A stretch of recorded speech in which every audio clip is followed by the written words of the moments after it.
അപ്പോൾ ശിവൻകുട്ടി പറഞ്ഞേ, ഇതൊരു തന്ത്രമാണ്, ഞാൻ ഒപ്പിടും, കാശ് മേടിക്കും, എന്നിട്ട് ഞാൻ നടപ്പാക്കില്ല. ഇതാണ് സംഭവം. അത് നമ്മൾ ഭൂമി കച്ചവടത്തിൽ ചെയ്യുമല്ലോ.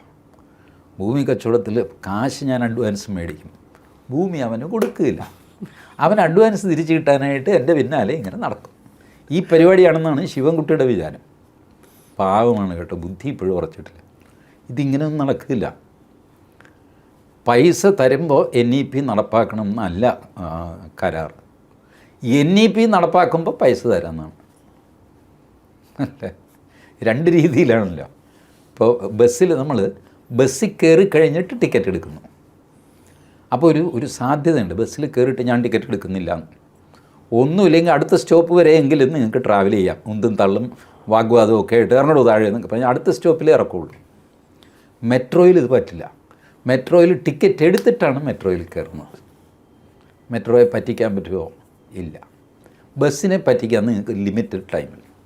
ഇതുപോലെ NEPയിൽ ആദ്യം ടിക്കറ്റ് എടുത്തിട്ട് നിങ്ങൾക്ക് വണ്ടിയിൽ കയറാൻ പറ്റുള്ളൂ. NEP നടപ്പാക്കുക, അത് കഴിഞ്ഞിട്ട് നിങ്ങൾക്ക് കാശ് തരും. അല്ലാതെ കാശ് കൊണ്ടുപോവുക, NEP നടപ്പാക്കാമെന്ന് പറയുക, കാശ് കിട്ടിക്കഴിയുമ്പോഴത്തേക്ക് പോടാ എന്ന് പറഞ്ഞിട്ട് ഈ പരിപാടി നടക്കും. ഇതൊക്കെ വല്ല DYFI സമ്മേളനത്തിലൊക്കെ പറയാൻ കൊള്ളാമെന്നുള്ളതല്ലാതെ ഇതൊന്നും നാട്ടുകാരോട് പറയരുത്. നടക്കില്ല. ഇത് പല പ്രോജക്റ്റുകളും പകുതി വഴിക്ക് കടന്നു പോകുന്നത് എന്തുകൊണ്ടാണ്? കേന്ദ്ര സർക്കാർ പറയുന്നത് നിങ്ങൾ ചെയ്തിട്ടില്ല എന്ന്, നിങ്ങൾ ഫണ്ട് യൂട്ടിലൈസ് ചെയ്തിട്ടില്ല. അല്ല, ഞങ്ങൾ യൂട്ടിലൈസ് ചെയ്തു, അതിൻ്റെ സർട്ടിഫിക്കറ്റ് കൊണ്ടുപോകാം. സർട്ടിഫിക്കറ്റ് ഇവർ കൊടുക്കണമെങ്കിൽ ഇവർ റോഡ് പണിഞ്ഞു, കലുങ്ക് പണിഞ്ഞു, അത് ഇത് എന്നൊക്കെ പറഞ്ഞ് ഡാറ്റ കൊടുക്കണ്ടേ?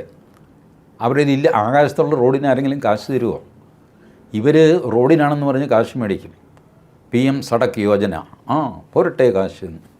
ആ കാശ് വാങ്ങിയിട്ട് ഇവർ വേറെ പുട്ടടിക്കും. സർക്കാർ ഉദ്യോഗസ്ഥന്മാരുടെ DA ഒരു ഗഡു അങ്ങ് കൊടുക്കും. PM സഡക് യോജനയുടെ അടുത്ത ഇൻസ്റ്റാൾമെൻറ്റ് കൊണ്ടുവരണമെങ്കിൽ നീ നേരത്തെ തന്ന കാശിൻ്റെ കണക്ക് കാണിക്കുന്നു. പോകെ പോകെ കേന്ദ്ര സർക്കാരിനും മനസ്സിലായി ഇത് ചെയ്തിട്ട് കാശ് കൊടുക്കുക, അല്ലാതെ കാശ് കൊടുത്തിട്ട് ചെയ്യാം.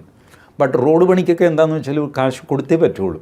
കാശ് കിട്ടിയാലേ റോഡ് പണി നടക്കുകയുള്ളൂ. അല്ലാതെ റോഡ് താൻ പണിഞ്ഞോ കാശ് ഞാൻ പിന്നെ തരാമെന്ന് പറഞ്ഞാൽ ആരും സമ്മതിക്കില്ല.